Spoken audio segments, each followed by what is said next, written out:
Assalamualaikum warahmatullahi wabarakatuh. Waalaikumsalam. Selamat malam teman-teman sekalian. Jadi alhamdulillah pada kesempatan malam hari ini kita kedatangan tamu ya. Beliau ini adalah orang spesial yang ya saya pikir yang saya sulit hubungi adalah beliau karena beliau ini kan banyak sekali pekerjaan dan lain-lain. Tapi di sisi yang lain beliau ini orangnya super gitu kan, orangnya langka lebih-lebih di Bima Nusa Tenggara Barat teman-teman sekalian, karena beliau ini selain dari kecakapan berbicaranya, kegantengannya, bahkan beliau ini adalah salah satu lulusan tercepat dan terbaik di Prancis ya teman-teman sekalian. Jadi selamat bergabung Pak Dr. Yasser ya, Pak Dr. Yasser. Jadi beliau ini adalah salah satu lulusan terbaik Prancis ya, jadi dan tercepat juga teman-teman sekalian. Makanya udah hampir 2 minggu saya hubungi, bahkan 3 minggu ya pada saat itu, sampai detik ini saya bertemu dengan beliau ini. Tapi alhamdulillah pada malam hari ini beliau berkesempatan untuk hadir dan masuk di podcast Bung Amar Podcast ya teman-teman sekalian. Jadi selamat malam Pak Dokter. Selamat malam Pak Amar. Iya. Pada kesempatan malam hari ini saya ingin berbincang-bincang dengan Pak Dokter terkait ini ya sedikit problematika ya yang kemudian terjadi di Indonesia dan kemudian Bima pada khususnya Pak Dok. Memang ini Pak Dokter tapi sebelum itu saya tanya dulu bagaimana kabarnya Pak Dok? Alhamdulillah kabar baik Pak Amar. Sebetulnya selamat malam buat teman-teman semuanya. Selamat malam untuk penonton channel YouTube-nya Pak Amar.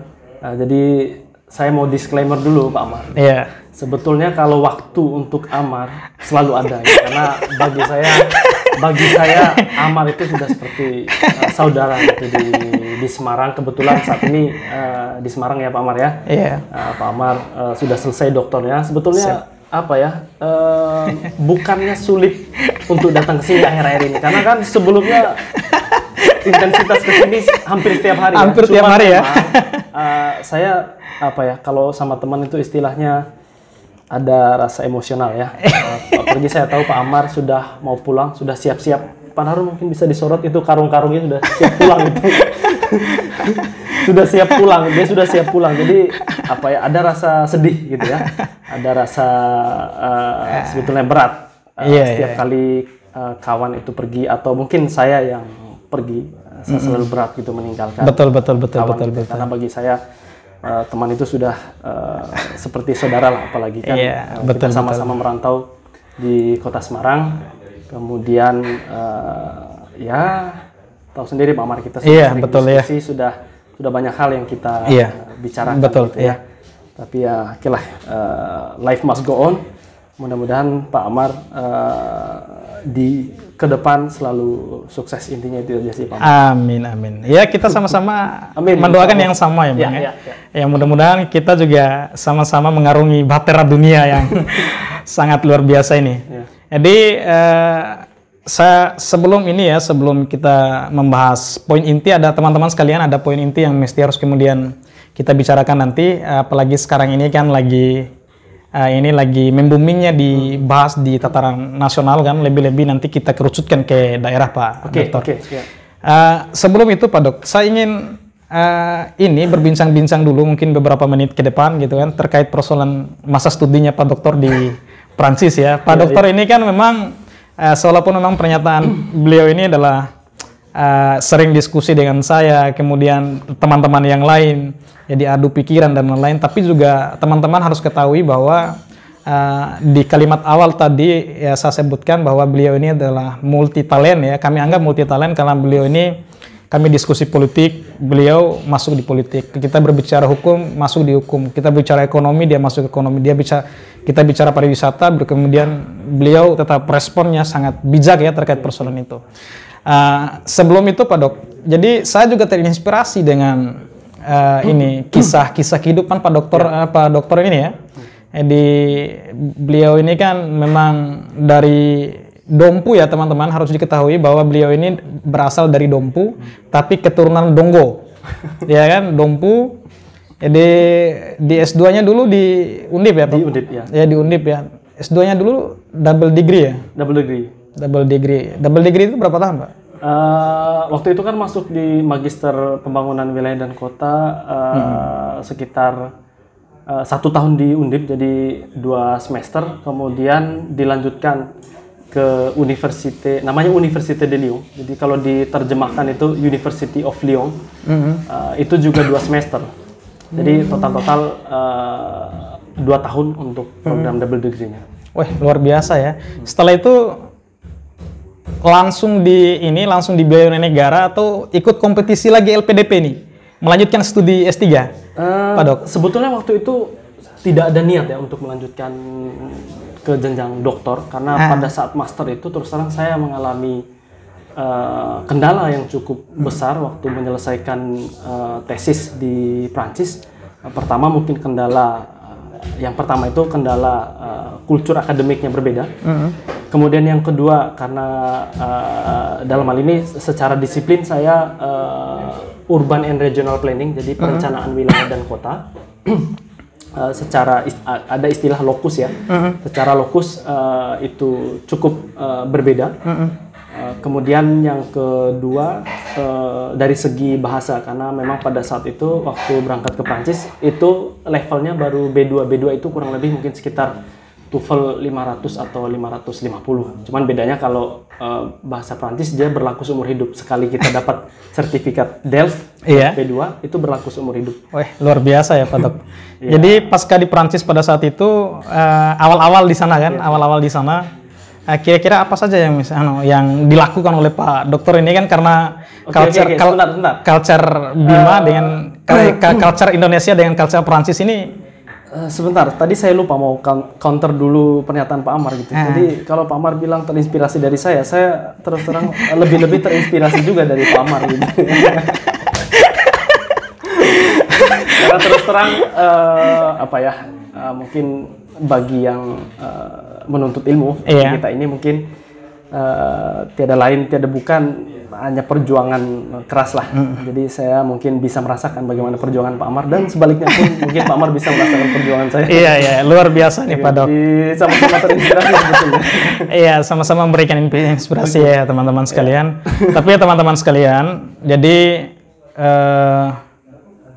Pak Dr. Yasser ini memang ya kami menganggap bahwa adalah salah satu dokter terbaik ya.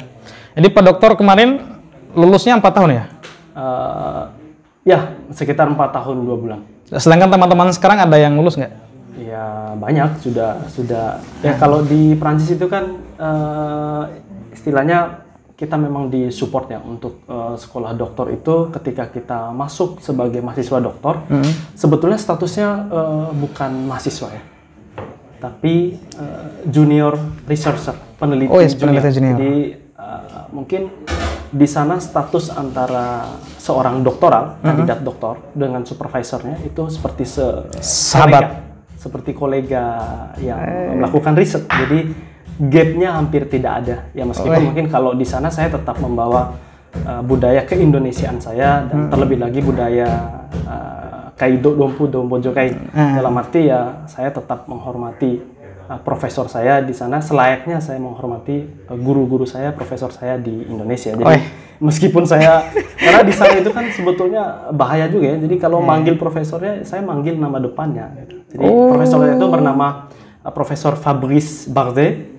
Jadi saya manggil dia Fabrice dan dia memanggil saya Yasser. Jadi kalau karena hilang embel-embel Pak-nya, jadi itu membuat saya merasa nyaman gitu ya. Ngobrol sama Pak Amar. Ini sangat luar biasa ya. Jadi budaya intelektualnya terbangun betul ya di sana itu. Lebih-lebih kan, jadi kalau pembahasan secara metodologisnya tadi ya lebih mengkerucut ke riset ya Pak Dokter ya? Memang full riset. Oh iya. Riset, ya. Oke teman-teman sekalian, jadi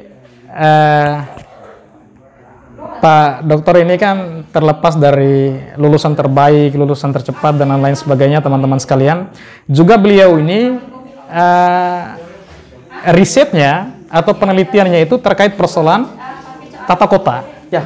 Iya, tata kota ya Pak Dok. Studinya memang tata kota. Iya, studi tata kota teman-teman sekalian. Jadi teman-teman sekalian, saya tertarik ya ketika Pak Dokter ini mengatakan bahwa beliau ini studi tata kota ya, studi tata kota. Ya, jadi kita lebih asiknya kita berbicara terkait persoalan pariwisata aja Pak Dok. Ya tidak masalah gitu, karena sebetulnya itu salah satu domain yang sering kita kaji ya. Karena terus terang kalau untuk studi mengenai pariwisata di dalam urban and regional planning itu masuk ke dalam pembahasan pengembangan wilayah. Wih, sangat luar biasa nih Pak Dok.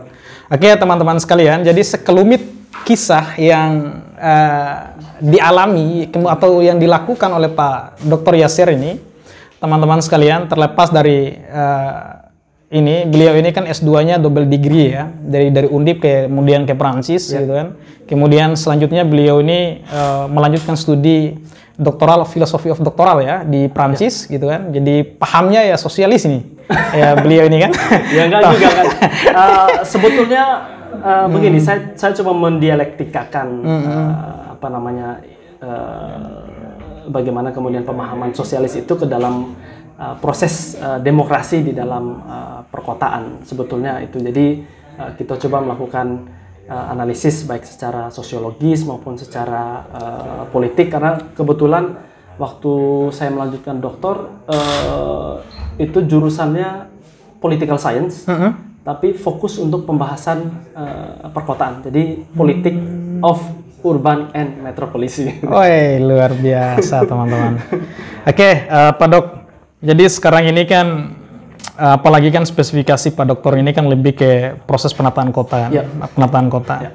Jadi kenapa kemudian saya tadi menarik pariwisata ini sebagai sebagai pembahasan kita malam ini kan, karena beberapa waktu terakhir ini yang lalu jadi terjadi pergantian kementerian, ya kan? Terjadi pergantian kementerian. Sekarang ini kan sekarang dipimpin oleh Pak Dr. Sandiaga Uno ya. Jadi juga beliau ini Pak Dr. Sandiaga Uno memiliki gagasan yang besar untuk membangun sektor pariwisata di Indonesia. Salah satunya di ekonomi kreatifnya kan, di ekonomi kreatifnya. Artinya bahwa gebrakan yang coba kemudian dibangun oleh beliau ini lebih ke yang pertama berdasarkan video-video yang kemudian menyebar di berbagai YouTube, media sosial dan lain-lain juga. Beliau ini lebih upaya untuk mengembangkan pariwisata di Indonesia ini kan bukan hanya pada sektor pariwisatanya saja, tetapi bagaimana kemudian menciptakan lapangan pekerjaan melalui ekonomi kreatif yang kemudian dilakukan oleh masyarakat ke depan. Jadi Pak Dok, saya ingin sekali bertanya ini Pak Dok, apalagi spesifikasi Pak Dokter ini kan adalah salah satu ini proses penataan kota dan lain-lain. Artinya kan bukan hanya penataan kota yang mesti harus kemudian dibicarakan, tetapi di daerah-daerah terpencil atau di potensi-potensi sumber daya alam yang lain yang mesti harus kemudian dikembangkan sebagai pariwisata di Indonesia ini gitu kan. Mulai dari Papua, kemudian di NTB, kemudian di Maluku, di Jawa dan lain-lain kan begitu. Tapi tidak menutup kemungkinan bahwa di kota juga adalah domain bagaimana kemudian bisa mengembangkan pariwisata baik pariwisata bahari maupun pariwisata budaya dan lain-lain Pak Dokter. Jadi saya ingin bertanya Pak Dok, upaya untuk menyikapi setiap perkembangan pariwisata di Indonesia ini seperti apa Pak Dok? Oke. Mungkin saya tidak akan berani untuk memulai dari level nasional atau Indonesia, tapi coba kita langsung pusatkan perhatian kita pada pengembangan pariwisata di daerah kita ya, di Kabupaten Dompu maupun Kabupaten Bima, tanah kelahiran kita. Menurut saya pribadi gitu ya, ketika kita ingin membahas permasalahan pariwisata, maka paling tidak coba kita bongkar dulu beberapa potensi dan kendala yang ada gitu ya. Mungkin kita mulai dari kendalanya terlebih dahulu. Saya pikir kendala yang kita hadapi itu berlapis gitu ya. Berlapis dalam arti kita memiliki permasalahan itu di setiap level gitu ya. Mungkin dari level pemerintah, kemudian level pendanaannya, finansial dan sebagainya, kemudian level sumber daya yang ada ya, khususnya mungkin sumber daya alam yang selalu menjadi andalan kita, kemudian aktor-aktor atau pelaku wisatanya. Jadi paling tidak kita coba untuk berpikir secara komprehensif dari seluruh aspek ini gitu. Secara geografis tentu mungkin Kabupaten Bima maupun Dompu yang mana terletak di Pulau Sumbawa ini kan di dalam bahasa Urban and Regional Planning kita mengenalnya sebagai remote area ya. Remote area ini dalam arti dia sebetulnya cukup terisolasi. Coba kita tarik benang merah di mana akses untuk menuju wilayah kita gitu ya. Pertama mungkin dari jalur laut dan darat ya, lewat katakanlah dari barat itu lewat pelabuhan Pototano. Kemudian mungkin dari utara bisa masuk lewat pelabuhan Bima ya, mungkin dari Sape. Kemudian dari timur pun demikian. Nah, cuman permasalahannya di sini market atau pasar pariwisata terbesar itu kan sebetulnya datangnya dari area barat ya. Meskipun mungkin kita juga tidak bisa serta-merta untuk mengeneralisir bahwa kita bisa menangkap peluang atau potensi market dari wilayah barat. Karena sebetulnya itu sudah tersaring terlebih dahulu gitu. Kita tidak bisa mengatakan bahwa datanglah ke Bima dan Dompu karena suasana alamnya masih sangat natural. Saya pikir kita terjebak dalam kata-kata natural karena sebetulnya kalau kita runutkan Pulau Jawa saja itu sudah berapa objek wisata yang ada gitu ya. Objek wisatanya sangat banyak sekali dan sangat atraktif. Harus kita akui bahwa dari segi atraktivitas kita kalah jauh gitu. Kemudian disaring lagi di Bali. Sekarang siapa sih yang tidak mengenal Bali? Disaring lagi di sana. Disaring lagi oleh Lombok gitu ya. Iya, betul. Nah, sehingga mungkin kalau kita berbicara secara kasaran saja, wisatawan yang menuju ke Bima Dompu itu sudah tersaring beberapa kali. Iya, betul. Nah, artinya itulah kenapa pentingnya kita untuk memahami bahwa kita itu berada pada remote area atau area yang terisolasi ya karena mungkin secara logika saja orang ketika mengeluarkan uang untuk berwisata, apakah kemudian dia tidak memikirkan bagaimana aksesibilitas menuju wilayah tersebut. Betul. Maka di dalam pembahasan ini saya pikir penting kiranya kita untuk sadar ya, aware dengan kendala geografis yang kita miliki.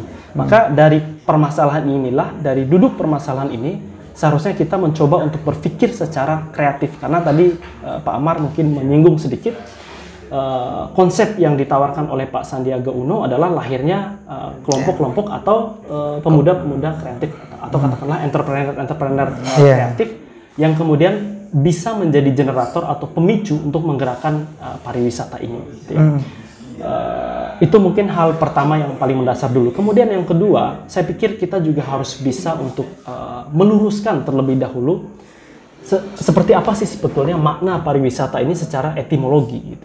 Jangan sampai kita berpikir bahwa pariwisata ini yang tergambar itu seperti Bali, Jogja dan sebagainya. Saya tes dulu Pak Amar, kalau memikirkan pariwisata yang berkembang itu seperti apa sih yang ada di benak Pak Amar? Iya, kalau menurut saya itu seperti mungkin sebuah tempat itu seperti apa? Iya, tempat yang aksesibilitasnya sudah baik gitu kan. Contohnya seperti apa? Ya, contohnya Bali. Ya, Bali ini kan sekarang udah jadi pariwisata dunia kan. Betul. Ya, jadi pariwisata dunia artinya kan corong pariwisata di Indonesia-nya kan ada di Bali. Ada di Bali. Ya, terlepas dari pariwisata yang kemudian ada di berbagai wilayah yang lain, salah satunya adalah Jawa. Jawa ini kan terletak di beberapa lokasi kan tempat pariwisatanya, ada Dieng dan lain-lain itu begitu. Oke. Ya, sebetulnya di situ sudah tergambar seperti apa frame pariwisata yang kita bayangkan gitu ya. Sekali lagi mungkin kita lupa bahwa apa yang ada di Bima Dompu ya, kita tidak bisa hanya menjual kenaturalan saja, orisinalitas dari objek yang ada, tetapi kita harus juga paham bahwa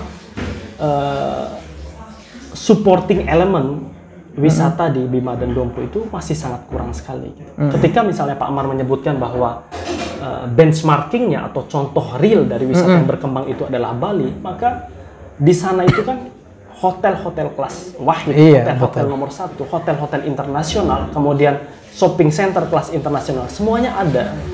Kemudian pintu gerbangnya juga ada. Sekarang Ngurah Rai sama Bandara Salahuddin seperti apa perbandingannya? Tidak apple to apple gitu. Iya, betul. Nah, sehingga dalam hal ini kita juga harus paham bahwa pariwisata itu sebetulnya tidak bisa hanya diterjemahkan seperti industri pariwisata yang sudah berkembang di Bali. Maka dalam hal ini kita juga harus punya pandangan bahwa di luar konsep pariwisata yang sudah bertaraf industri, kita harus juga paham wisata yang sifatnya mungkin lebih merakyat gitu. Pariwisata yang mungkin lebih demokratis gitu, karena kita tidak boleh menutup mata bahwa masyarakat Bima Dompu itu juga merupakan bagian dari pasar pariwisata. Kita tidak perlu terlampau jauh untuk memikirkan potensi market secara internasional ataupun nasional, tapi kita lupa market yang sudah ada, existing market, yaitu masyarakat Bima dan Dompu yang sudah ada saat ini. Betul. Nah, sehingga mungkin ketika kita sudah sampai di sana, barulah kemudian kita memikirkan seperti apa kemampuan daerah kita. Gitu ya. Seringkali mungkin kita mendengar bahwa yang bertanggung jawab di dalam mengembangkan pariwisata itu adalah pemerintah. Makanya kenapa tadi di depan saya menyebutkan permasalahan kita itu berlapis. Kendala yang kita hadapi itu berlapis. Sedangkan saat ini pemerintah itu kan, apalagi pemerintah daerah, dituntut untuk bisa mandiri di dalam memanage atau mengelola finansial. Sehingga kalau dari sisi pemahaman kita secara kontemporer terhadap kemampuan finansial daerah, maka kita sebetulnya sudah tidak bisa lagi mengandalkan peran dari pemerintah kabupaten gitu ya. Dalam arti kita membutuhkan support dari stakeholder lain. Ya katakanlah mungkin dari sektor private, kemudian dari swasta, masyarakat sendiri. Masyarakat sendiri. Makanya mungkin seperti Pak Sandiaga Uno menyebutkan, mengharapkan lahirnya kelas-kelas kreatif, entrepreneur. Harapannya itulah ide-ide pariwisata itu lahir dari masyarakat sendiri. Iya, sepakat. Nah, jadi dalam hal ini ketika kita membahas permasalahan pariwisata di Bima dan Dompu, maka kembalikanlah pertanyaan ini kepada diri kita masing-masing. Apa yang bisa kita kemudian berikan untuk mengembangkan pariwisata di Bima dan Dompu? Nah, dalam hal ini kita tidak bisa berpikir bahwa pariwisata itu hanya yang sudah berbentuk industrial. Tapi cobalah berpikir pariwisata yang sifatnya lebih merakyat, sifatnya lebih mentargetkan masyarakat lokal, yang mana kita mencoba untuk mengoptimalkan sumber daya, baik potensi spending power dari masyarakat kita, potensi seberapa besar kemampuan finansial yang dapat dikeluarkan oleh masyarakat kita di setiap bulan. Pastikan ada, kalau kita hitung misalnya di dalam 1 bulan itu ada budget-budget tertentu sebetulnya yang dialokasikan oleh masyarakat untuk berwisata. Nah, maka dalam hal ini wisatanya seperti apa dulu? Apakah wisata yang Anda bayangkan itu mereka spending uangnya di hotel, spending uangnya di restoran mahal? Kan tidak seperti itu. Nah, wisata ini kan kalau secara etimologi sebetulnya pari itu mungkin berulang-ulang. Kemudian wisata, bepergian berulang-ulang, itu kan secara etimologi gitu ya. Nah, sehingga saya tidak ingin di sini kita menyempitkan makna pariwisata itu hanya pada frame yang sudah terbentuk di awal bahwa oh, wisata itu seperti Bali, wisata itu seperti Lombok. Tidak seperti itu. Tapi ketika katakanlah satu keluarga jalan-jalan dari Dompu ke Bima, hanya cuman katakanlah duduk di lapangan Merdeka, itu sudah sebuah bentuk pariwisata. Nah, inilah mungkin harapan saya sirkulasi ekonomi yang sebetulnya bisa kita stimulus supaya tetap bergerak. Sambil kemudian kita mencoba untuk melihat peluang apa yang bisa kita kembangkan sehingga atraksi-atraksi wisata yang ada di Bima Dompu itu bisa dikembangkan secara internasional. Kita punya embrio, Lakei misalnya, yang dijual adalah keindahan alamnya, ombaknya. Oke, itu yang bisa kita jual sejauh ini. Salah satu daya tariknya. Tetapi saya tidak ingin di sini kita seperti orang yang memelihara sapi, kemudian hanya dilepas di padang savana. Mungkin Pak Amar bisa menangkap. Iya, paham. Dalam arti, jangan sampai kita terjebak bahwa, kita punya Lakei, datanglah ke sini. Tidak seperti itu, karena ada step terukur, ada perencanaan terukur, sehingga Lakei ini bisa dipromosikan dengan baik. Contohnya seperti apa? Ya, tentu pemerintah harus jeli melihat, harus jeli untuk menjalin kerjasama dengan sektor-sektor swasta, karena yang kita harapkan adalah dengan hadirnya sektor swasta di katakanlah masuk di industri pariwisata di Bima Dompu misalnya, mereka bisa memberikan added value atau nilai tambah yang lebih kreatif, karena kreativitas itu mahal.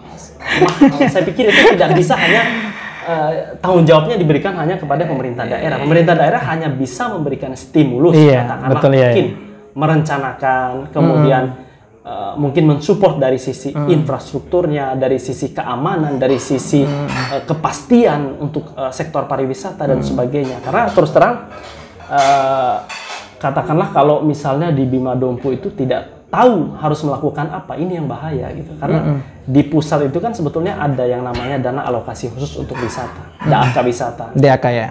DAK ini juga bukan hal yang sudah otomatis diketahui oleh semua orang, tidak. Dalam arti kalau misalnya SDM birokrasi yang kita miliki tidak tahu jalur-jalur itu, maka walau alam itu bisa diambil atau tidak. Makanya sekali lagi sebetulnya ketika kita membahas pariwisata itu permasalahannya kompleks, permasalahannya sangat-sangat kompleks sekali. Gitu ya. Iya.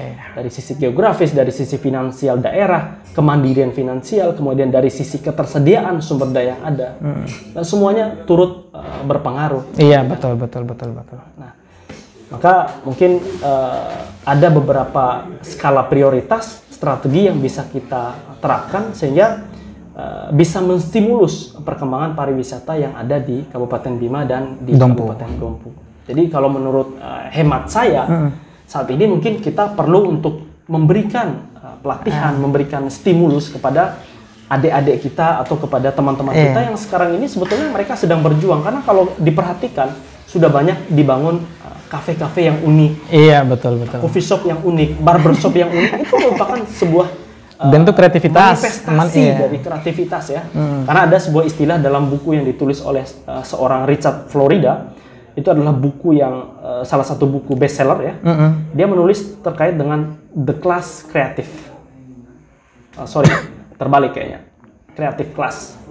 Jadi dia membahas sebetulnya di era ketidakstabilan seperti ini, karena ketidakstabilan bisa mungkin dipahami seperti keterbatasan kemampuan daerah, maka yang menjadi tulang punggung adalah kreativitas dari masyarakatnya, di mana mereka secara demokratis bisa mengembangkan ide-ide kreatifnya, sehingga terbangunlah atraksi-atraksi wisata unggulan gitu ya. Betul Pak Dokter. Karena saat ini kan ada bubati gitu kan, yang teh-tehan yang dari Thailand itu, kemudian ada coffee shop dan sebagainya. Ini tidak bisa kita anggap sebelah mata. Mereka ini sebetulnya salah satu penggerak ekonomi kreatif, dan ini itu juga merupakan bagian dari pariwisata itu sendiri gitu ya. Karena bagi saya mungkin terlalu muluk-muluk kalau kita mengharapkan bahwa jadikanlah kayak seperti Bali gitu. Uangnya siapa gitu ya. apalagi mungkin misalnya kita tidak aktif atau tidak proaktif untuk menjalin kerjasama dengan aktor-aktor private, investor-investor private. Karena seperti di Jawa itu, katakanlah mungkin seperti di Surabaya gitu ya, lokasi-lokasi yang sudah mapan secara dari sisi pariwisatanya, itu tidak dibangun oleh pemerintah, sama sekali tidak dibangun pemerintah. Tapi yang membangunnya adalah masyarakat sendiri. Bukan, itu dana venture dari sektor swasta. Dan Aventur itu kemudian mereka manajemennya secara profesional. Konsep-konsep wisatanya pun itu sudah secara disurvei secara nasional gitu ya. Seperti apa yang harus dikembangkan, katakanlah di Surabaya harus mengembangkan apa, di Kota Semarang harus mengembangkan apa. Nah, itu semua dari hasil beberapa pengamatan, dari hasil kajian sejauh ini, itu bukan dari pemerintah, itu dari sektor swasta. Nah, maka mungkin kita bisa mencontoh strategi itu di mana pemerintah harus lebih proaktif menjemput bola gitu, dalam arti katakanlah melakukan dialog-dialog yang terbuka dengan sektor swasta, investasi pariwisata seperti apa yang bisa dikembangkan di Kabupaten Bima dan Dompu. Karena sejujurnya Lakei pun itu hidup itu karena peranan dari agen-agen wisata gitu ya. Karena kerjasama antara katakanlah beberapa hotel di Lakei itu kerjasama dengan agen di Lombok dan di Bali. Nah, sehingga mereka ditawarkan, dipromosikan. Ini loh, ada spot surfing yang ada di Kabupaten Dompu. Dan itu spot surfing yang katakanlah tidak dapat Anda temui di tempat lain. Oke lah, misalnya di Bali ombaknya juga tidak kalah bagusnya, tetapi Lakei menawarkan diferensiasi wisata. Tetapi sekali lagi kita tidak bisa hanya membiarkan seperti itu, karena faktanya yang berperan penting di situ adalah agen-agen wisata tadi itu.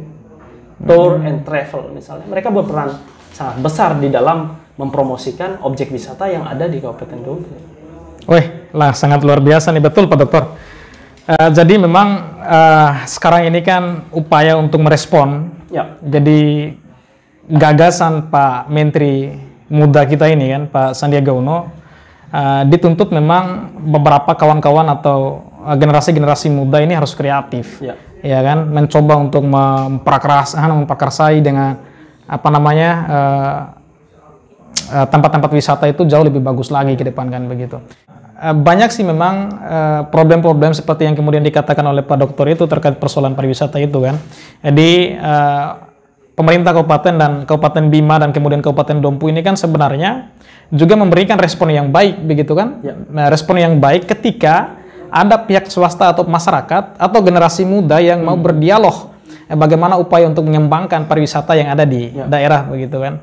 Jadi kira-kira begini Pak Dok, sekarang ini kan kita melihat sudah paham betul ya seperti apa proses penataan wilayahnya, kemudian potensi-potensi sebagai embrio untuk ya sebagai daya tarik di daerah-daerah NTB pada umumnya kan begitu. Jadi seperti apa sih kira-kira mungkin ada tawaran, mungkin gagasan dari Pak Dokter ini upaya untuk penataan wilayah begitu kan? Karena di Bima ini kan bukan di suatu tempat pariwisata itu sangat bagus, tapi dimiliki oleh tiap-tiap masyarakat itu sendiri. Ada yang bagi ini 1 hektar, ini 1 area dan lain-lain begitu. Kira-kira seperti apa gagasan Pak Dokter upaya untuk menanggulangi ini? Kalau menurut saya ini adalah problem yang mesti harus kemudian diselesaikan jika pemerintah atau masyarakat itu sendiri ingin benar-benar lokasinya itu dijadikan sebagai objek pariwisata itu sendiri Pak Dok. Oke.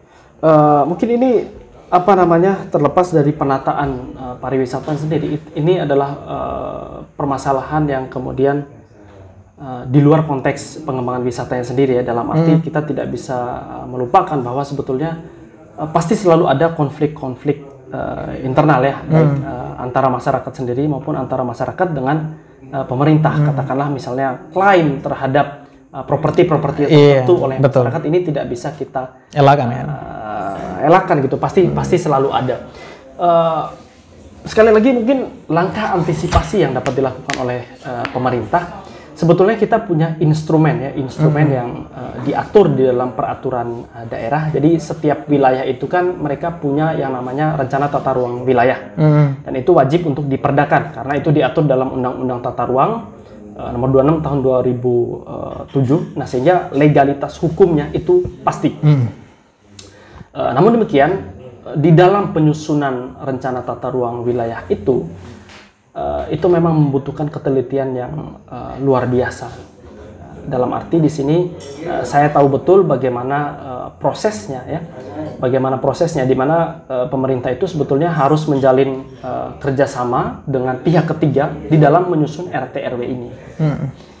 Saya tidak tahu di Bima dan Dompu itu konsultan yang menjadi partner itu siapa, saya tidak tahu. Tapi yang pasti kehati-hatian di dalam partner ini sangat penting, karena pada akhirnya mereka inilah yang akan menuangkan ke dalam dokumen RT RW ini seperti apa substansinya yang kemudian akan menjadi perda.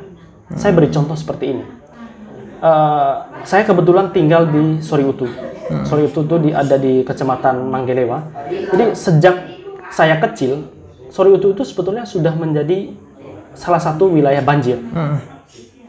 Saya coba cek di Rencana Tata Ruang Wilayah Kabupaten Dompu tahun 2011-2031. Wilayah yang masuk ke dalam zona rawan bencana banjir itu hanya wilayah Kota Dompu yang berada dekat dengan sungai. Artinya apa? Ketika misalnya Kecamatan Manggelewa itu tidak masuk sebagai kawasan yang masuk ke dalam zona rawan bencana, artinya ketika proses penganggaran nanti itu tidak bisa sembarangan Kecamatan Manggelewa itu mendapat porsi anggaran untuk penanganan banjir. Karena apa? Dia tidak masuk ke dalam RT RW. Ini harus hati-hati. Nah, sama logikanya seperti pariwisata. Ketika misalnya pemerintah itu luput, tidak memasukkan, tidak melakukan screening yang baik terhadap embrio-embrio objek wisata yang ada di Bima dan Dompu misalnya, tidak melakukan pendataan yang jelas, ada mungkin sebetulnya potensi tapi tidak masuk ke dalam RT RW, maka itu harus hati-hati. Karena sekali dia tidak masuk ke dalam dokumen rencana ini, maka selama beberapa periode tertentu, kawasan ini tidak boleh diganggu-gugat. Tidak bisa dikembangkan sebagai kawasan wisata. Apalagi, mohon maaf, misalnya sebuah kawasan yang tidak masuk ke dalam RT RW, kemudian mau dimintakan dana DAK-nya. Iya. Goodbye. Dalam arti, ya Anda tidak bisa sembarangan. Nah, sehingga dalam hal ini mungkin saya juga, dalam kesempatan ini mungkin juga, mudah-mudahan ada dari pemerintahan yang menonton, saya memberikan pesan, maka hati-hatilah ketika membahas substansi atau konten di dalam Rencana Tata Ruang Wilayah dan Kota, karena itu sangat krusial dan esensial. Ketika Anda luput, maka Anda tidak bisa lagi, kecuali ada proses revisi RT RW. Tapi kan itu juga memakan waktu. Nah, sehingga dalam hal ini, langkah pertama yang harus dilakukan adalah melakukan pendataan yang jelas objek-objek wisatanya, kemudian itu tertuang di dalam Rencana Tata Ruang Wilayah dan Kota.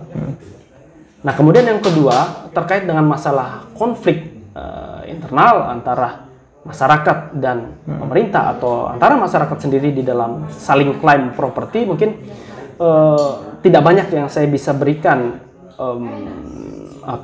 pandangan terhadap hal itu, karena itu sudah di luar domain yang saya pelajari. Saya tidak tahu menahu masalah bagaimana kemudian perebutan aset, perebutan bidang tanah. Mungkin lebih baik kita tanyakan itu kepada teman-teman yang di BPN atau di teknik geodesi ya, terkait dengan bidang pertanahan. Tetapi paling tidak ketika itu masuk ke dalam RT RW sudah ada formulasi legalitas yang jelas, maka konflik-konflik seperti ini sebetulnya bisa diantisipasi. Nah, pemerintah juga tidak boleh lupa bahwa ada sebuah instrumen dialog secara partisipatif yang bisa dikembangkan, dalam arti ya lakukan dialog terbuka. Atas dasar apa? Katakanlah misalnya masyarakat mengklaim daerah ini adalah punya saya, bidang tanah ini adalah milik saya dan sebagainya. Saat ini kan sebetulnya sudah terarsip dengan baik, dalam arti ya sudah ada sertifikat dan sebagainya, harusnya tidak ada klaim properti dan sebagainya. Dan hal ini sebetulnya berarti wilayah yang kemudian bisa dikembangkan sebagai pariwisata itu kan, jadi wilayah yang kemudian tidak dimiliki oleh masyarakat, itu artinya kan bahwa wilayah itu adalah hak atau miliknya negara, bukan miliknya perorangan, begitu. Sebetulnya bisa saja, dalam arti ketika pemerintah itu punya sebuah inisiatif yang jelas, maka kan ada konsep akuisisi tanah, jadi pembelian tanah untuk kepentingan umum. Karena pariwisata ketika itu dimanfaatkan untuk, katakanlah untuk keperluan PAD kabupaten misalnya, maka itu termasuk menurut saya di dalam pembelian atau pembebasan lahan untuk kepentingan umum. Misalnya saya beri contoh misalnya di Lakei misalnya, pemerintah ingin membangun sebuah wahana wisata dan sudah diproyeksi lokasinya yang tepat ada di sini, sedangkan 2 atau 3 hektar milik masyarakat, maka itu bisa dilakukan akuisisi atau pembebasan lahan, tentunya dengan mengganti rugi, dengan ganti untung istilahnya sekarang. Dalam arti di sini selain ada instrumen ganti untung, ya pemerintah harus melakukan dialog yang terbuka dengan masyarakat. Artinya diberikan pemahaman, karena dalam hal ini kan istilahnya kita juga harus mampu untuk meyakinkan masyarakat bahwa ini untuk kepentingan bersama. Kita membangun wahana wisata misalnya untuk menciptakan lapangan kerja yang lebih banyak. Ya misalnya mungkin dengan perjanjian tertentu, katakanlah misalnya pemilik lahan anak-anaknya misalnya diberikan prioritas untuk dipekerjakan misalnya, seperti itu, dan berbagai macam teknik-teknik dialog lainnya bisa saja seperti itu. Saya beri contoh misalnya di Kota Tegal itu mau membuat sebuah wahana wisata yang mirip dengan Singapura. Singapura itu kan punya yang namanya Song of the Sea. Song of the Sea itu adalah sebuah wahana wisata yang berjarak sekitar 100 meter dari bibir pantai, kemudian itu dibuat sebuah kembang api artifisial ya, atau kemudian air mancur artifisial, di mana di air mancur itu nanti disorot dengan nama ininya apa namanya, lampu-lampu atau pencahayaan itu artifisial, kemudian nanti keluar seperti kartun. Nanti mungkin Pak Amar bisa buka YouTube namanya Song of the Sea Singapura. Kota Tegal mau membuat seperti itu. Nah, ketika kita melakukan studi terhadap rencana Kota Tegal, kita mendapati bahwa sebetulnya lahan yang direncanakan itu miliknya KSOP. KSOP itu kalau tidak salah kepanjangannya Kesah Bandaran dan Operasional Pelabuhan, bagian dari Kementerian Perhubungan. Ya. Nah, dalam hal ini kan pemerintah Kota Tegal meskipun ada di wilayahnya sendiri, dia tidak bisa secara sepihak kemudian langsung melakukan pembangunan. Perlu ada kajian feasibility studies atau studi kelayakan. Salah satunya adalah mengkaji legalitas lahan. Nah, di dalam proses dialog perumusan feasibility studies itu KSOP diundang. Kemudian dimintai keterangan seperti apa kerjasama yang bisa dibangun oleh KSOP dan Kota Tegal. Seperti apa legalitas lahannya. Dan itu bukan 1 atau 2 regulasi yang harus dikaji, Pak Amar. Ada puluhan bahkan belasan regulasi yang harus kita kaji secara bersamaan supaya kita bisa mendapatkan titik temu bahwa kawasan ini atau lokasi ini, titik ini itu legal untuk dikembangkan sebagai kawasan pariwisata. Ini saya bicara masalah teknis. Karena tadi kan Pak Amar menanyakan mengenai masalah pembebasan lahan. Betul. Nah, ini mungkin contohnya sama seperti yang ada di Kota Tegal. Harus ada dialog interaktif karena di era ketidakpastian ekonomi seperti saat ini, kita tidak bisa memungkiri bahwa kita butuh kerjasama semua pihak. Ya, artinya bisa saja secara horizontal maupun vertikal antara kementerian dan kementerian, antara pemerintah kabupaten dengan provinsi, bahkan dengan kementerian atau dengan masyarakat dan sektor swasta. Bahkan sudah berapa jalur tuh. Kita butuh seperti itu karena maka dari itu saya berpandangan bahwa untuk mengantisipasi adanya konflik berkepanjangan, maka dialog terbuka itu menjadi instrumen yang paling urgent untuk dilakukan di dalam setiap pengembangan sektor apapun, tidak saja sektor pariwisata. Gitu ya. Apalagi mungkin karakter sosial di wilayah kita itu, ya mohon maaf, dalam arti kita membutuhkan kerja keras ekstra di dalam membangun relasi atau diskusi dan dialog dengan masyarakat kita. Betul. Untuk dapat memberikan pemahaman yang clear terhadap pengembangan pariwisata itu sendiri. Oke, Pak Dokter. Saya mendengar pemaparan Pak Dokter ini seolah-olah saya lagi membayangkan satu negara kecil, Pak Dok. Jadi namanya Maladewa gitu kan. Jadi negara yang ini yang penduduk Muslim terbesar di wilayah itu di Prancis ya kayaknya itu. Kurang tahu. Iya, di Maladewa, India di Maladewa. Tetapi di sana hampir sebagian besar di bibir pantainya, ya karena bibir pantainya ini kan adalah salah satu pantai yang eksotis gitu kan, betul. yang menarik perhatian seluruh sektor pariwisata, termasuk para turis-turis internasional. Dan sekarang ini di Maladewa itu adalah jadi penghasilan terbesar yang ada di negara kecil itu di sektor pariwisata. Salah satunya ada di sektor pariwisatanya.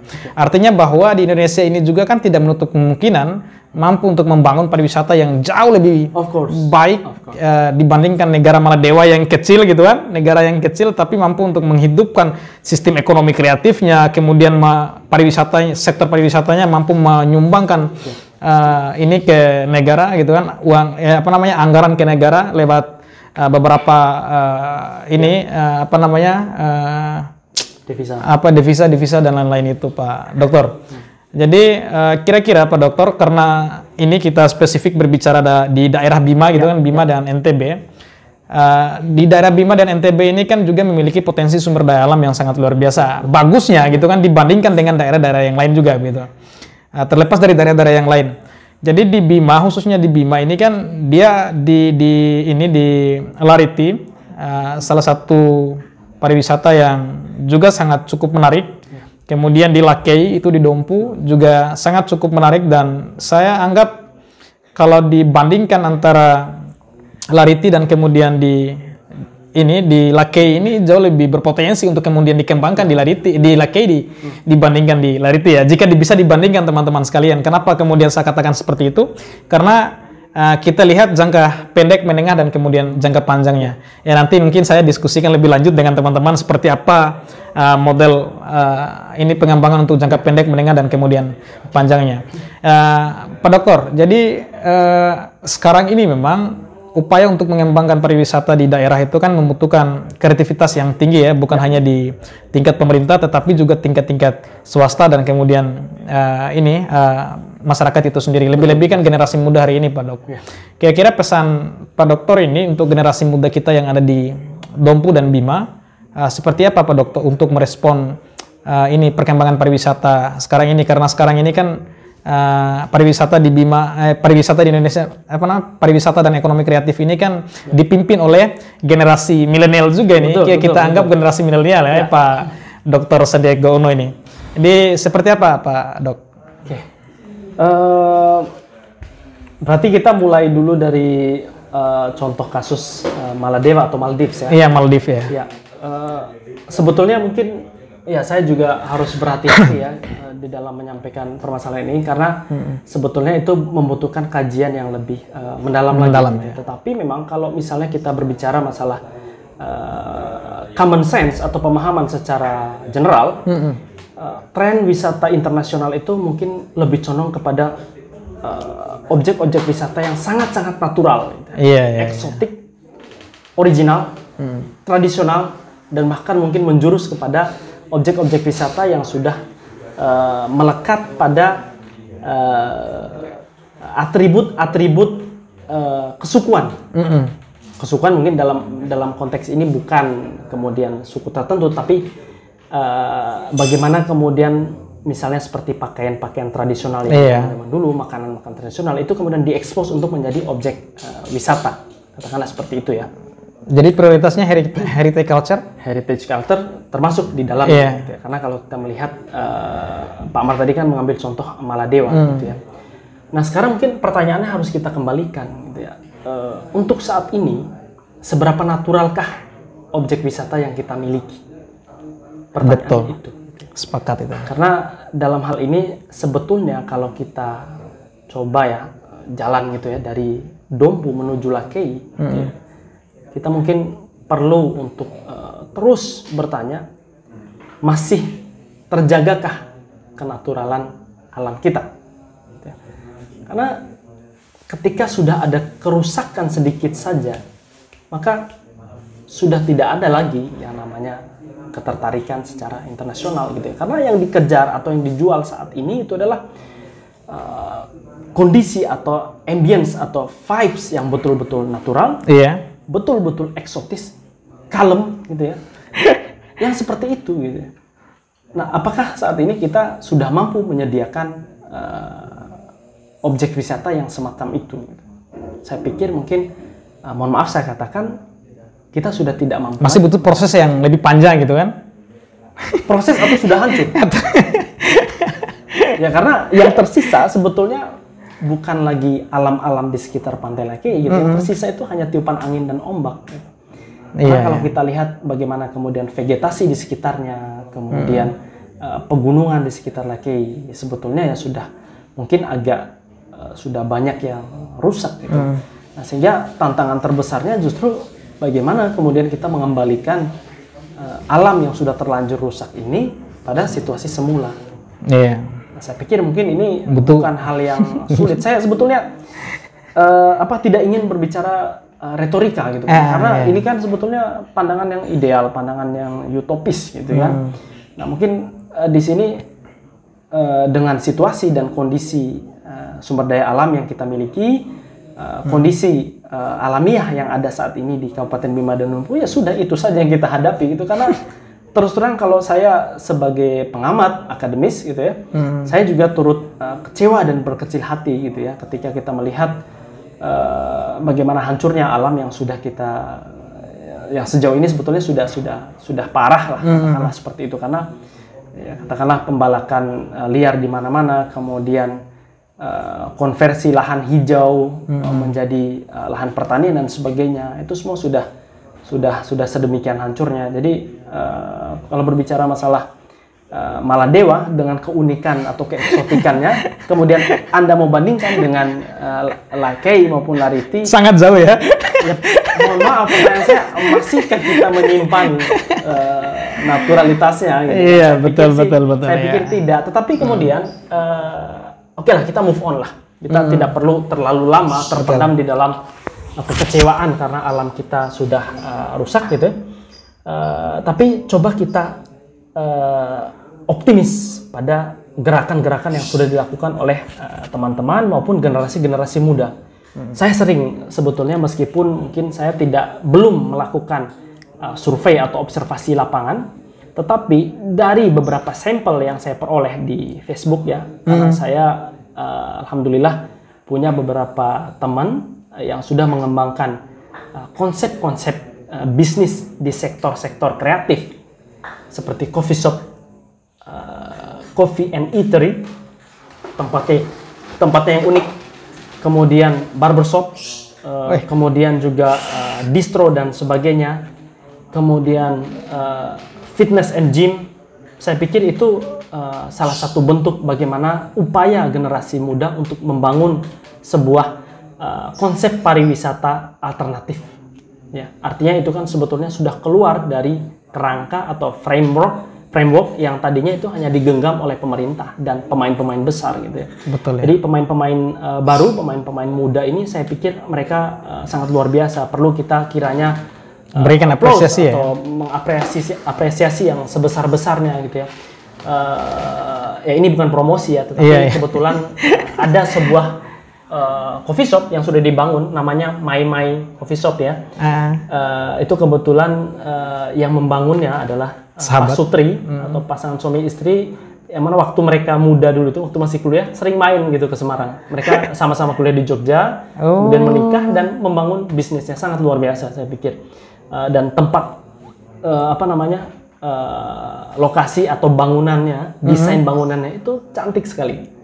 Nah, ini sebetulnya sebuah bentuk manifestasi bagaimana kemudian pentingnya kelas kreatif itu ada di tempat kita di Kabupaten Bima dan Dompu. Saya tidak tahu bagaimana situasi di Bima, tapi yang jelas di Dompu embrio semacam ini itu sudah mulai tumbuh, dan saya pikir inilah yang harus terus kita support, harus terus kita jaga, karena mereka inilah sebetulnya yang akan menjadi penggerak ekonomi alternatif gitu ya. Karena kita mungkin sudah tidak bisa terlalu lama mengharapkan sumbangsih atau kontribusi ekonomi dari sektor-sektor wisata alam seperti Lakei dan sebagainya, apalagi mungkin kita sedang berada dalam situasi pandemi Covid yang pasti saya yakin itu omsetnya sudah jatuh gitu ya, karena tidak ada wisatawan yang masuk dan sebagainya.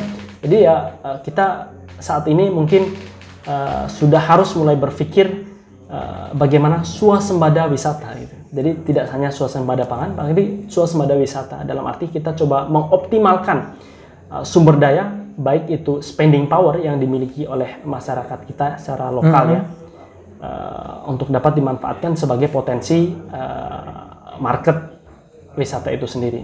Saya pikir itu Pak Amar. Wah, sangat luar biasa ya. Jadi memang luar biasa ya. Jadi apa yang kemudian disampaikan oleh Pak Dokter hebat kita ini, dokter muda ya.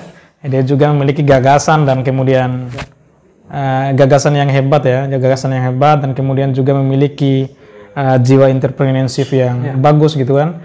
Ya, saya menganggap bahwa ini cocok lah, gitu kan, mencoba untuk menyikapi konsep yang kemudian dibangun oleh Pak Sandiaga Uno kan, diupaya menghidupkan ekonomi kreatif di tengah masyarakat ini kan memang harus kemudian bukan pemerintah yang kemudian mulai, tapi seluruh elemen masyarakat, ya kan, seluruh elemen masyarakatnya yang mesti harus kemudian memulai. Jika teman-teman ataupun masyarakat menganggap bahwa pemerintah ini memiliki peran strategis, memang iya memiliki peran strategis upaya untuk mempromosikan, kemudian mengembangkan tempat pariwisata itu. Tetapi yang lebih strategis teman-teman sekalian, bahwa kita sebagai generasi muda atau seluruh elemen ini juga harus berperan aktif ya, upaya untuk mempromosikan potensi sumber daya alam yang kemudian dimiliki oleh kita, potensi sumber daya budaya yang kemudian dimiliki oleh kita, potensi lain, gitu kan, yang kemudian dimiliki oleh setiap daerah, baik di Bima Nusa Tenggara Barat dan kemudian di daerah-daerah yang lain pun begitu teman-teman.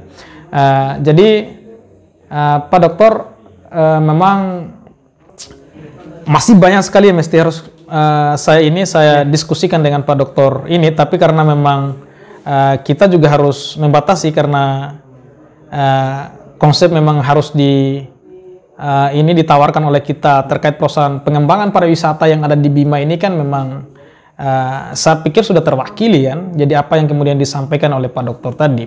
Tetapi sebelum itu Pak Dok, jadi kira-kira peran strategis yang mesti harus kemudian dilakukan oleh pemerintah, pihak swasta, kemudian masyarakat dan generasi muda, seperti apa upaya untuk mengembangkan pariwisata di daerah, lebih-lebih menciptakan entrepreneurship yang hebat lah, gitu, atau melahirkan jiwa-jiwa entrepreneurship yang hebat di tengah kondisi kita hari ini, Pak Dok. Sebetulnya masing-masing aktor yang Pak Amar sebutkan tadi itu sudah punya porsi peranan masing-masing. Katakanlah pemerintah saat ini kita tidak bisa lagi membayangkan dia sebagai aktor yang merancang, merencanakan, membangun dan mengoperasikan. Tidak lagi seperti itu. Jadi step by step yang saya sebutkan ini itu sebetulnya sudah terbagi rata pada aktor-aktor lainnya. Dalam arti dengan segala keterbatasan baik itu kemandirian finansial daerah, kemudian SDM yang dimiliki oleh daerah secara birokrasi, politik dan teknokratik, maka sebetulnya peranan yang dapat diemban oleh pemerintah daerah atau pemerintah kabupaten adalah paling tidak melakukan perencanaan secara strategis dan komprehensif terkait dengan objek-objek wisata yang dapat dikembangkan. Kita mengenal mungkin adanya rencana induk sektor pariwisata, dan ini harus di breakdown lagi. Jadi jangan sampai dibuat rencana induk pariwisata secara global, tapi harus dipecah, harus di breakdown. Ada rencana induk pariwisata alam, ada rencana induk sport tourism, ada rencana induk wisata kuliner, ada rencana induk wisata heritage, ada rencana induk wisata kreatif dan sebagainya. Ini semua harus di breakdown. Jangan sampai terminologi wisata ini dibatasi hanya pada satu aspek. Itu yang pertama. Dalam arti kita betul-betul meyakinkan bahwa semua objek atau embrio wisata yang ada itu sudah tercover secara legal. Karena nantinya akan tertuang di dalam rencana tata ruang wilayah, dan harapannya itu akan masuk ke dalam RPJMD, rencana pembangunan jangka menengah daerah. Betul. Baru kemudian kita dapat memastikan bahwa ada supporting finansial, ada supporting legalitasnya. Itu penting, memformalisasikan wisata. Kemudian tentu saja langkah-langkah strategis yang dapat dilakukan oleh sektor swasta yang kita manfaatkan adalah investasinya, kemudian ide-ide kreatif yang dapat muncul dari sektor swasta. Karena tidak bisa kita pungkiri bahwa banyak kemudian objek-objek wisata yang bagus saat ini itu lahir dari pemikiran-pemikiran kreatif dari manajemen swasta. Nah, sehingga yang kita harapkan adalah dari sisi perancangan, konstruksi, sampai pada operasional itu adalah swasta. Tetapi kemudian juga ada peranan yang dapat dibangun oleh masyarakat. Sekarang masyarakat pun bisa kita bagi dua. Masyarakat secara umum dan masyarakat pelaku wisata itu. Semacam Pokdarwis? Of course, itu adalah pelaku wisata. Yang mana dari Pokdarwis itu, kelompok sadar wisata yang kita harapkan adalah terbentuknya mental pariwisata. Dalam arti apa? Ya kita tidak boleh menutup mata. Seperti apa garansi keamanan di wilayah kita. Seperti apa kemudian pemahaman terhadap budaya wisata yang sudah berkembang. Paling tidak, sepatah dua kata, bisalah mungkin belajar bahasa Inggris. Iya, betul. Karena itu ini penting. Iya. Itu baru satu aspek. Yang kedua, bagaimana kemudian keterbukaan kita untuk memahami digital financial, e-money. Karena betul, sekarang itu semuanya serba digital, mobile banking dan sebagainya. Mungkin hal ini tidak akan terpikirkan, tapi bagi saya ini urgent gitu. Iya. Bayangkan kalau misalnya ada wisatawan datang ke daerah kita, kan sekarang itu eranya tanpa cash. Iya. Nah, sehingga butuh e-money, mobile banking dan sebagainya. Nah, sehingga butuh pelaku-pelaku wisata itu mereka paling tidak harus tahu, harus punya akun untuk melakukan transaksi secara e-money. Nah, sehingga ketika ada wisatawan, mereka butuh sesuatu, maka sudah siap pembayarannya. Karena ini kan sifatnya internasional. Sudah tidak bisa lagi misalnya dibayar dengan cash gitu. Ini penting. Tapi mungkin nantilah coba kita kaji bersama ini jadi bahan penelitian kita. Nah, itu secara global masyarakat umum harus punya mental pariwisata. Nah, kemudian masyarakat pelaku wisatanya sendiri. Ini yang demokratis. Ini di luar pemerintah dan di luar pemain-pemain besar, di luar investor, tetapi betul-betul masyarakat yang mengembangkan atau mengemas bisnisnya, tetapi sebetulnya ini adalah bagian dari wisata. Seperti contoh yang saya berikan tadi adalah bagaimana kemudian keterbukaan dari generasi-generasi millennials untuk mengembangkan ide-ide kreatif, ide-ide inovatif untuk dapat mengoptimalkan pasar wisata paling tidak lokal lah. Harapan saya seperti itu, Omar. Jadi memang step by step itu sebetulnya sudah terbentuk. Nah, nanti dari semua pembicaraan ini sebetulnya akan bermuara pada satu konsep akademis, konsep teoritis. Namanya paling tidak urban governance. Urban atau mungkin jika ingin dikembangkan ke arah wilayah, maka urban and regional governance. Dalam arti bagaimana kemudian instrumen kerjasama itu mulai ditata. Gitu. Jadi sudah tidak lagi monoton, hanya menunggu program-program tradisional dari pemerintah misalnya, tetapi memang harus dirancang sedemikian rupa ide-ide untuk menjemput bola, karena sebetulnya dana-dana pusat itu juga tidak turun seperti air dari keran, tetapi perlu ada proses, perlu ada gerakan-gerakan inovatif dari birokrat-birokrat itu. Jadi katakanlah mungkin misalnya orang yang bekerja di pemerintah tidak tahu bagaimana mengambil kucuran dana dari pusat, maka susah. Maka ini sebetulnya ini ya kayak jadi pemerintah yang crackers ya. Ya, saya sebetulnya tidak ingin menggunakan istilah crackers. Keripik ya. Iya, keripik ya. Keripik crackers. Iya. Oke, ini sangat luar biasa ya gagasan dari Pak Dokter ini. Jadi tapi sebetulnya bukan crackers, Pak Mar, gitu. Kalau kita di dalam studi social science itu kan kita mendengarkan memiliki sebuah teori agensi, maka kita cukup memakai kerangka teori itu saja. Ya, kayak teorinya Anthony Giddens. Oke, sekali lagi teman-teman sekalian, memang banyak sekali kalau dalam konteks kajian kepariwisata ini yang mesti harus kemudian kita kembangkan dan kemudian kita bongkar ya, baik dalam konsep teoritis maupun konsep-konsep praktis yang lain ya, Pak Dokter. Jadi teman-teman, sebelum saya akhiri video ini kan jadi closing statement dari Pak Dokter muda kita, dokter kreatif dan dokter yang sangat spektakuler menurut saya ini kan. Jadi seperti apa Pak Dokter? Oke. Cuman satu sebetulnya yang saya harapkan adalah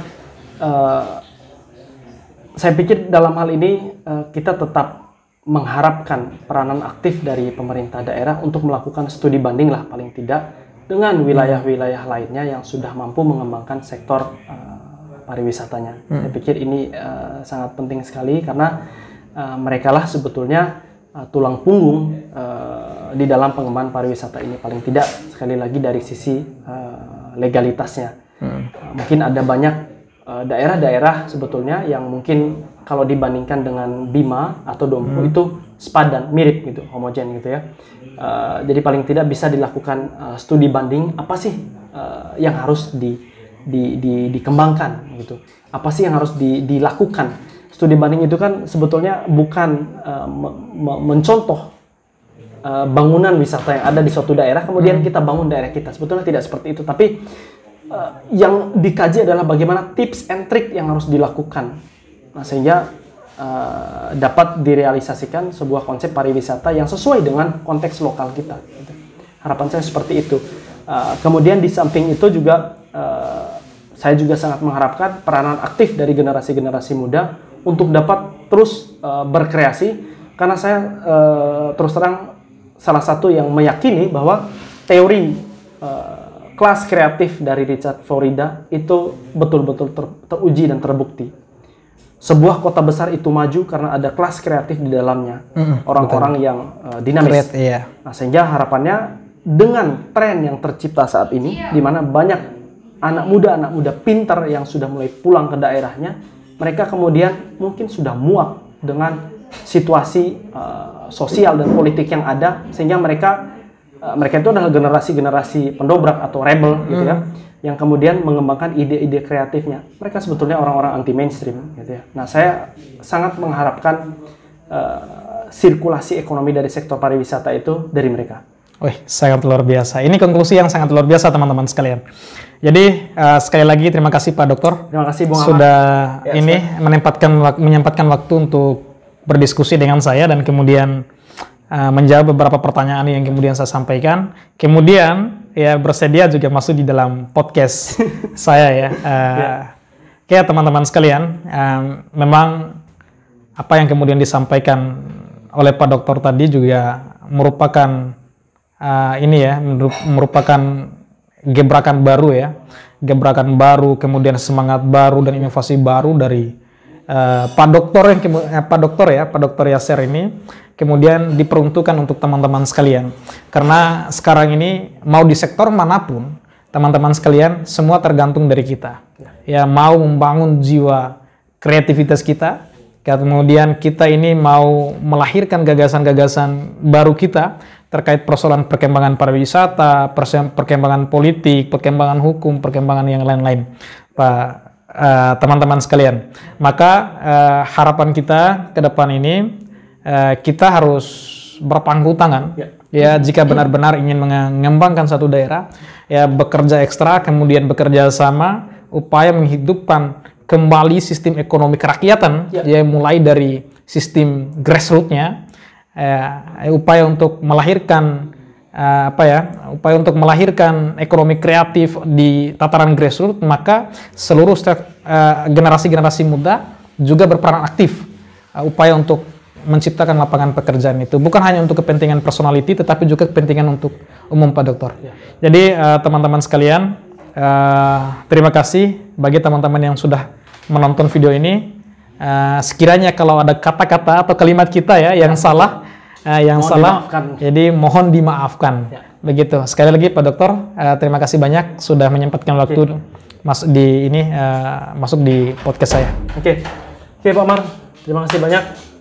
Ini masih direkam nggak? Masih lah. Oke, Pak Amar, tentu sebetulnya dalam podcast ini ada rasa emosional gitu ya, karena Pak Amar akan segera pergi. Mudah-mudahan ini jadi salah satu kenangan yang kita. terindah, luar biasa ini. Sip, oke, selamat jalan Pak Amar. Sampai berjumpa di Bima ya. Di Bima, oke. Insya Allah 2024. Oke, kita ini ya, kalau itu kita bicarakan di belakang layar teman-teman sekalian. Oke, assalamualaikum warahmatullahi wabarakatuh, teman-teman sekalian. Waalaikumsalam.